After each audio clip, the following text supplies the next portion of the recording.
pasteurs, tous les docteurs qui ont dû prêcher sur cette tribune, sur ce plateau, que la dîme appartient.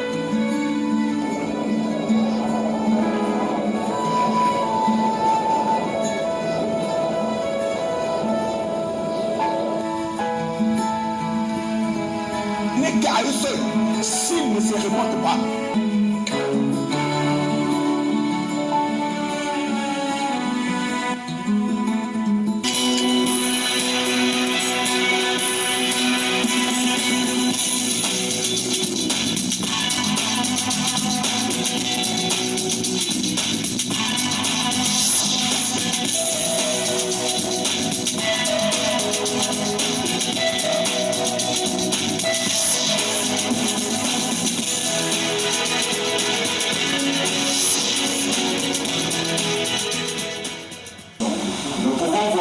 Le prophète Milan Marobana parler de ces choses. C'est un problème très délicat dans une église.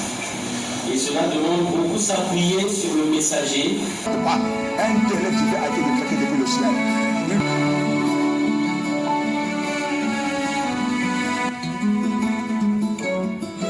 Voilà que nous sommes à l'heure de la génération de vie.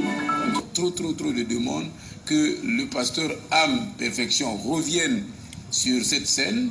Et aujourd'hui encore, il fallait qu'il soit, cette fois-ci vous avez remarqué que j'ai deux invités ici, le pasteur Âme Perfection que vous avez écouté la fois dernière, et vous avez aussi le pasteur Faustin Zoussi de la Grâce Tabernacle qui est arrivé aujourd'hui, qui a un plus qui va nous apporter, et lui qui nous a suivis aussi, n'est-ce pas, depuis les émissions antérieures. Donc vous comprenez qu'il y a un ajout, le pasteur Zoussi, qui après avoir suivi il a marché avec nous, c'est dans la même vision et il est venu, n'est-ce pas, pour assaisonner à ce repas, puisque les aigles se nourrissent de la viande fraîche. Et vous serez en direct de la DRTV internationale. Nous continuons avec le thème sur la dîme, la mauvaise gestion de la dîme dans les églises par les pasteurs, ceux-là qui se sont accaparés depuis de longues dates de cette fameuse dîme qui fait couler de l'encre dans la ville de Pointe-Noire et de Brazzaville, pourquoi pas dans le monde entier. Donc, nous allons encore parler de la mauvaise gestion de cette dîme dans les églises, et surtout que nous avons deux grands orateurs. Ce soir, c'est le pasteur Âme et le pasteur Zoussi que je venais vous présenter. Bonsoir les serviteurs de Dieu. Je commence par le pasteur Zoussi qui vient d'arriver. Il vient de faire son introduction dans ce studio. Bonsoir, pasteur. Bonsoir. Que Dieu vous bénisse richement. Amen. Ainsi que le pasteur Am, bonsoir. Bonsoir. Que Dieu vous bénisse richement. Alors, à chaud, nous allons commencer avec vous, le pasteur Am, puisque déjà vous êtes en train de conclure sur cette émission. Et ensuite, on va voir un peu les idées que nous apporte ici le pasteur Zoussi. Nous allons commencer avec vous, pasteur Am, sur ces demande que nombreux de nos téléspectateurs, sinon nombreux des sœurs chrétiennes ont posé des questions suite à vos déclarations sur cette émission de la génération de Lie. Alors, les frères et les sœurs voulaient savoir, pour les brebis qui sont dans les églises, c'est une question, hein, pour les brebis qui sont dans l'église, qui veulent suivre la parole, alors que les pasteurs résistent à cela, à cette parole-là. Alors, que serait-il? Quelle est la conduite à tenir dans cette situation qui se trouve un peu comme ambiguë? Merci beaucoup. D'abord, je dirais que le Seigneur le bénisse. De grandes bénédictions pour eux. Déjà, quand quelqu'un pose une question, ça ne veut pas dire qu'il est contre le pasteur ou contre son église, mais parfois, c'est l'expression d'un cœur sincère qui veut savoir. Effectivement, moi aussi j'ai reçu de telles questions depuis la maison. Ils m'ont harcelé au téléphone.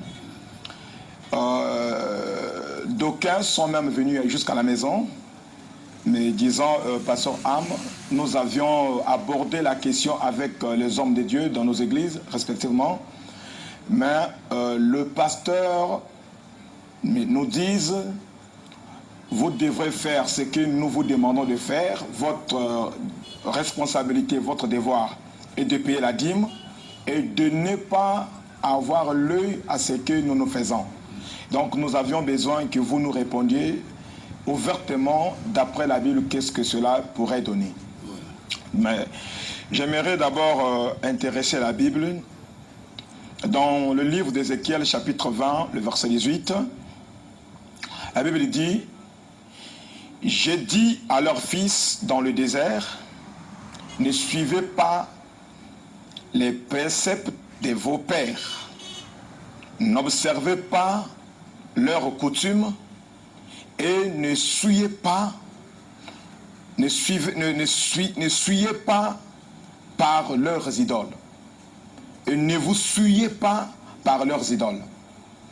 Quand vous prenez le livre d'Ézéchiel 20, du verset 19, il dit: je suis l'Éternel, votre Dieu, suivez mes préceptes, observez mes ordonnances et mettez-les en pratique. Alors, j'aimerais déjà, par ici, nous avons de la compréhension et de la lumière de l'Écriture, que Dieu est en train de s'adresser aux fils, de ne pas marcher selon les préceptes des pères. Or, l'Écriture est claire et honnête dans Malachie 3, là où Dieu réclame la dîme, il dit: vous me trompez depuis le temps de vos pères.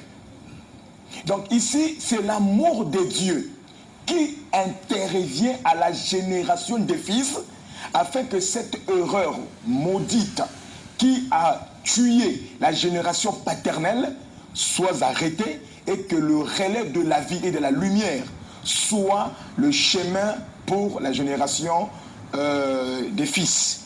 Et pour ceux qui croient la Bible et ceux qui croient que Frère Branham est un prophète, regardez comment le prophète de Dieu qualifie un pasteur qui est émadoué par l'idée de l'argent. Je vais prendre les 7 actes de l'Église.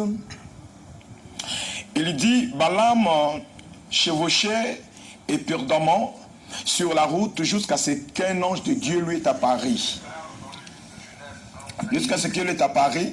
Mais ce prophète, évêque, cardinal, délégué général, président du comité, surveillant général, était tellement aveuglé aux choses spirituelles par l'idée de l'honneur, de la gloire et de l'argent, qu'il n'a pas pu voir l'ange qui se tenait là, l'épée à la main, mais il ne pouvait pas voir l'ange. Il se tenait là pour l'arrêter. Il dit: ce prédicateur aveuglé et insensé émadoué par l'idée de l'argent. Donc, nous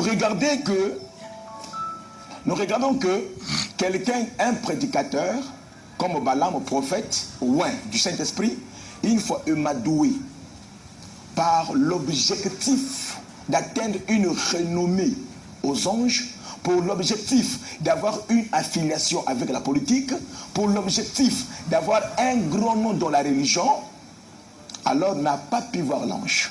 Lorsqu'il n'a pas pu voir l'ange, le prophète lui appelle un prophète insensé et aveugle. Et quand vous lisez Jésus-Christ dans les Saintes Écritures, dans Matthieu 15, le verset 12 à 14, Jésus dit: alors ses disciples s'approchèrent et lui dirent: sais-tu que les pharisiens ont été scandalisés des paroles qu'ils ont entendues? Il répondit: toute plante qui n'a pas été plantée par mon Père sera déracinée. Laissez-les, ce sont des aveugles. Jésus dit: laissez-les. Ce sont des aveugles qui conduisent des aveugles. Si un aveugle conduit un aveugle, ils tomberont tous dans une fosse. Mais ici, j'interpelle la conscience et la considération du salut, la valeur de l'âme des brebis ou des fils des croyants de Dieu. Il était possible que Jésus parle d'un aveugle conduit par un aveugle. Les deux ne voyaient pas. Mais nous avions facteur qui est le dos caché, où des voyants sont en train d'être conduits par des aveugles. Alors, le plus pire ou le plus criard, ça serait le voyant, qui est conduit par un aveugle. Il serait admissible d'accepter qu'un aveugle conduise un aveugle. Peut-être qu'il aura ces arguments qui vont convaincre l'autre.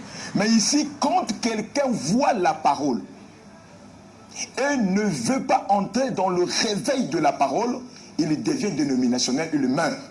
Donc ces brebis n'ont pas droit de prendre leur argent et de payer dans une église auprès d'un pasteur qui ne remplit pas les critères d'un pasteur étant l'administrateur des bénédictions divines pour un peuple divin. Puisque cet argent ne va plus pour le perfectionnement du royaume de Dieu, pour le bien-être du royaume de Dieu, mais vous le donnez à un sataniste. Car la loi et la Bible déclarent que ceux qui travaillent à l'autel se nourrissent de l'autel. Donc ce n'est même pas donné au pasteur, selon le set des Écritures, de payer ou de rémunérer ces personnes-là. C'est l'Église, dans son administration, qui devait tous les payer. Et si le pasteur ne le fait pas, il devient un anti-parole. Parce que la dîme, l'argent, les offrandes constituent la parole dans son côté règle, principe et rigueur. Et si un pasteur veut faire entrer l'ombrima là-dedans, là, il devient un antichrist.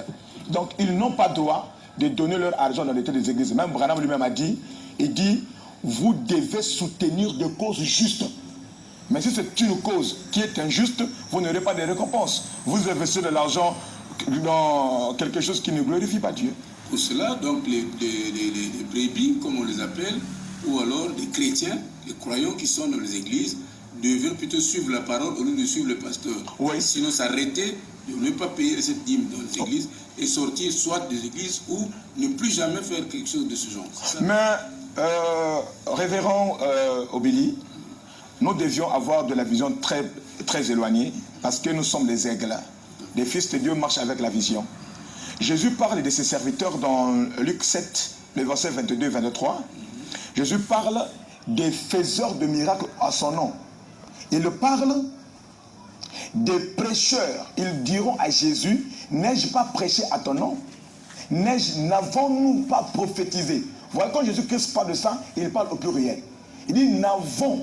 Donc c'était une congrégation, une unité des pasteurs, un système tolérable dans le système religieux, où les gens avaient développé et avaient émadoué même les gens que c'était un système admissible, où ils faisaient des miracles, ils prêchaient la parole, mais au jour du jugement, Jésus leur dit dans Matthieu 7, 23, je leur dirai ouvertement, il n'a pas dit je lui dis, je lui dirai, je leur, au pluriel, dirai ouvertement, retirez-vous, au pluriel, de moi. Donc nombre des pasteurs sont appelés les serviteurs de l'iniquité. Et l'iniquité, c'est un péché volontaire où Branham définit que, il dit, c'est après avoir eu la connaissance du bien. Au lieu de le faire, vous faites le contraire, vous devenez un serviteur de l'iniquité. Et si une brebis suit un tel pasteur, il n'ira pas au ciel. Ok, une brebis suit un tel pasteur n'ira pas au ciel. Des pasteurs depuis lors qu'ils exploitent les fonctionnaires dans les églises. Bon, vous savez bien que dans tout le temps passé, ces pasteurs que vous dites aujourd'hui qui n'avaient pas le droit ou qui n'ont pas le droit, n'est-ce pas, de percevoir cette dîme, pas de donner mais de percevoir cette dîme, quel serait leur sort aujourd'hui alors que depuis tout le temps, ils ne font qu'exploiter les fonctionnaires dans les églises? D'abord, je dirais que Dieu vous bénisse. C'est une question qui me va droit au cœur. Vous ne savez pas ce que je ressens de cette chose. Et aujourd'hui, les voix se lèvent de partout dans la ville que le pasteur Am est un agitateur religieux, un incitateur aux troubles religieux, mais ils n'ont pas de la vraie perception au sujet de l'activité divine. Est-ce que ne semblerait-il à Jésus-Christ qui, auparavant... Non, ce n'est même pas une ressemblance, c'est une répétition. Une concrétisation d'une prophétie. Le signe de la fin, dans la page 30, il dit que le messager du prophète de Malachie 4 viendrait révéler tous les grands mystères. Il dit, mais quoi que les mystères soient révélés, il reste toujours un élément surnaturel en suspense. Et là-dedans, il s'agit d'une souveraineté de grâce de Dieu. Et le prophète explique que quand il y a des troubles religieux, ceux-là qui étudient la parole dans la profondeur saura qu'un mystère vient d'être décrété au ciel, vient d'être ouvert.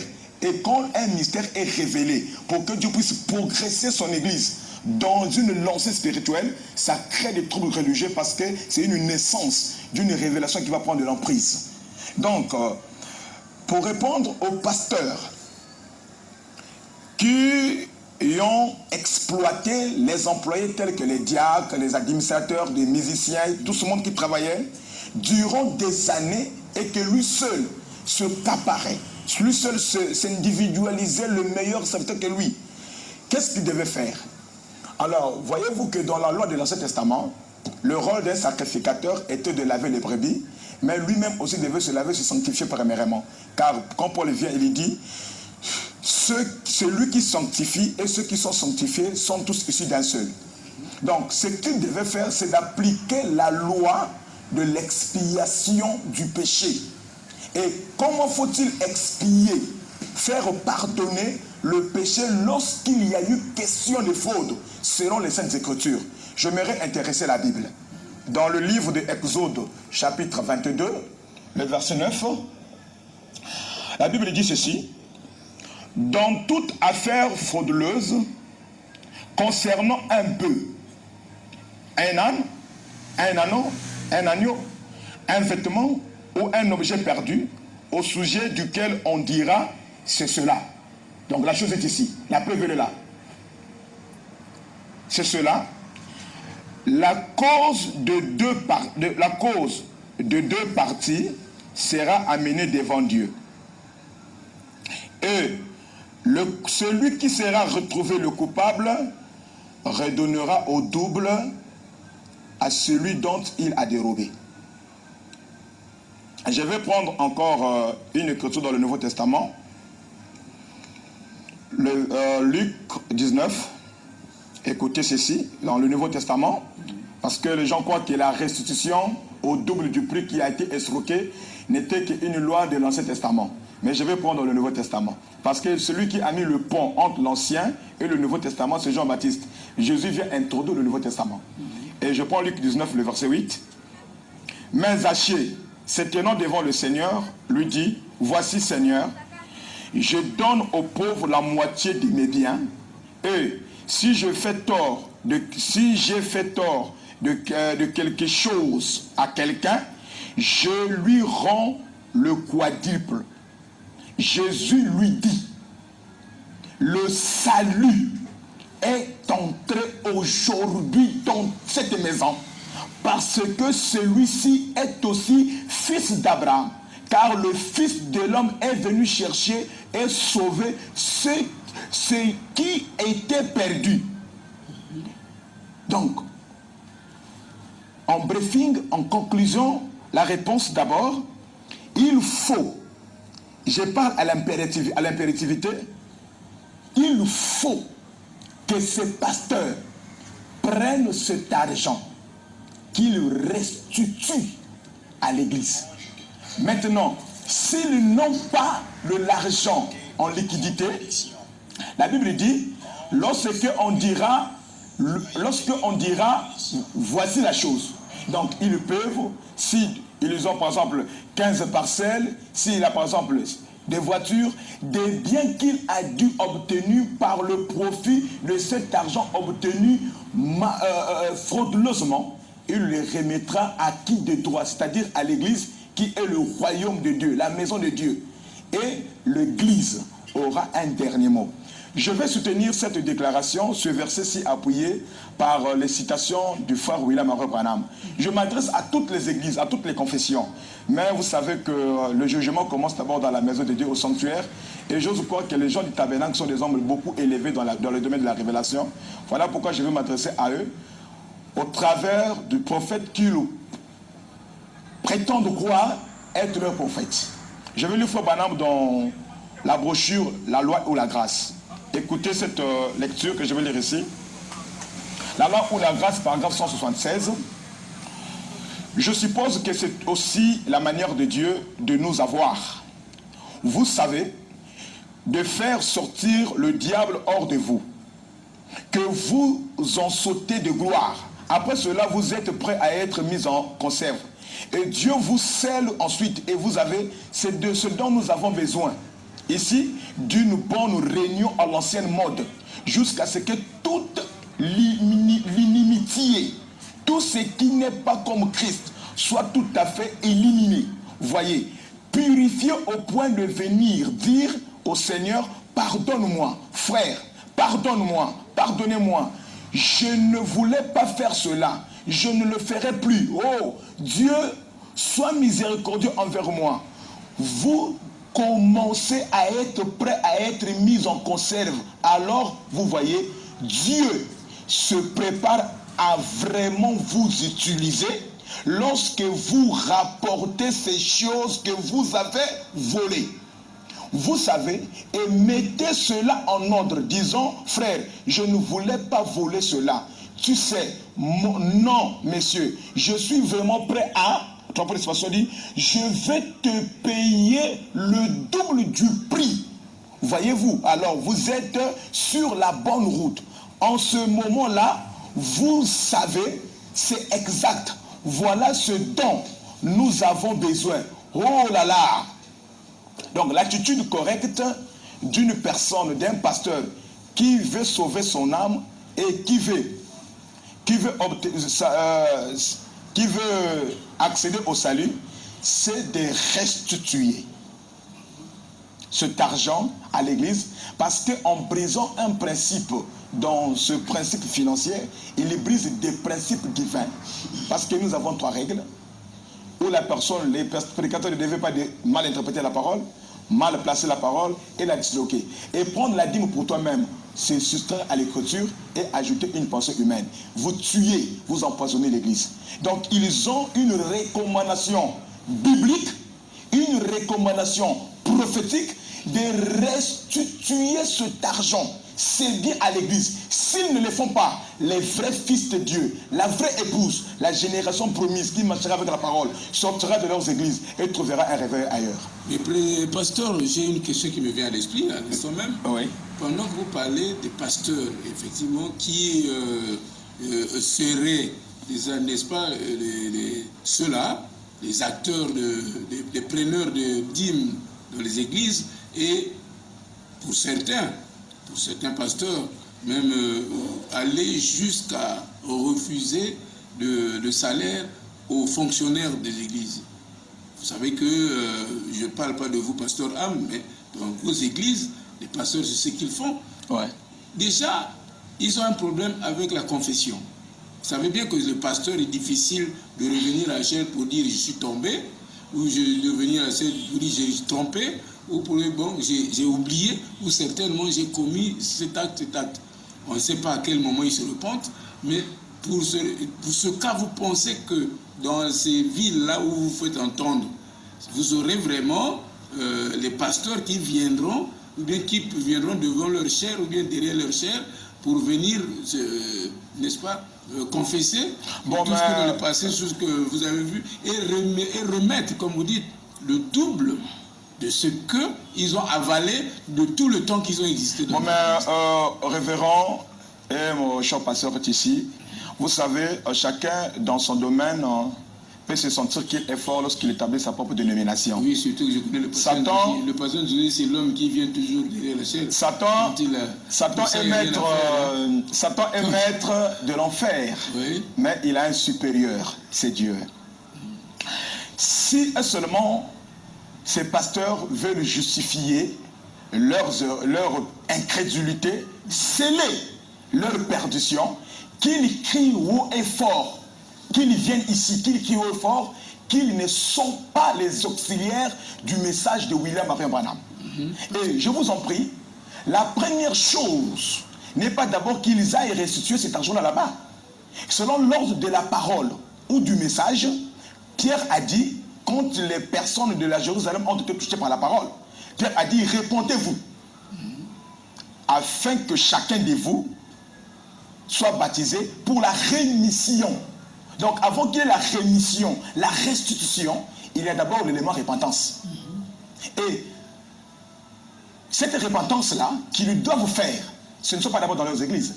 Selon l'ordre du message que nous a prêché le prophète Pierre dans les Écritures, ils doivent prendre de la dette de vie, c'est repentir au public Et j'appelle. Vous avez suivi depuis la fois passée jusqu'à aujourd'hui que le pasteur Am est en train de déclarer. Bon. Je remercie le Seigneur pour cette invitation que le pasteur Am a faite. Il a voulu que je puisse participer à cette émission que j'ai toujours aimé. Je vous ai déjà appelé plusieurs fois. Quand j'écoute les émissions que se passent avec le pasteur du message, le pasteur pentecôtiste, vraiment, j'encourage. Alors, j'ai écouté le révérend Am. Vraiment, c'est un thème un peu compliqué. Pourquoi? Parce que ça parle du pasteur. Ça parle de l'argent.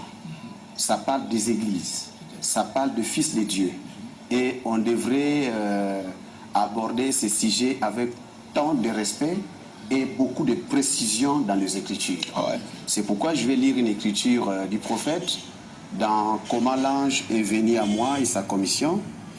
Frère Nam dit ceci, vous pouvez utiliser les dons de Dieu, mais vous devez prendre garde à ce que vous faites avec. Donc les dons de Dieu, vous pouvez l'utiliser, que ce soit les dons de chanter, les dons de prêcher la parole, les dons de la musique, tout ça c'est des dons. Prophétie, parler en langue, tout don. Mais cela dépend comment vous utilisez les dons que Dieu vous a donnés. Frère Branham continue, il dit, vous devrez prendre garde à ce que vous faites avec ces dons. Dieu vous en rendra responsable. Voilà, frère Obili, ce qui touche un peu mon cœur. Dieu vous rendra responsable de ce que vous faites avec ces dons. Alors, j'aimerais aussi avancer un peu dans l'histoire d'argent. Vous êtes sans ignorer que Frère Nam dit, il y a 3 choses qui font tomber le serviteur de Dieu, le pasteur. Il commence, il dit, la première des choses c'est quoi? La femme. Et il ne s'est pas arrêté là. Bien que le prédicateur, lorsqu'il parle, nous tous le pasteur, on condamne plus sur le pasteur qui tombe avec les femmes. Nous n'encourageons pas ça. On ne peut pas encourager le mal, le reste est mal. Mais il y a 2 points dont il ne touche pas. Et ces 2 points-là, c'est ces points-là qui amèneront beaucoup de pasteurs en enfer. Ça, c'est vrai. C'est le problème de quoi? L'argent et la popularité. Tel que moi qui parle ici, je parle devant la ville de Pointe-Noire, devant mon église. Je vous assure, dès que j'ai mal agi, je demande pardon. Ça, j'ai toujours constat. Ça, je suis témoin. Vous pouvez vérifier. Non, je suis témoin. Même dans l'essence des services, du travail, dans les affaires.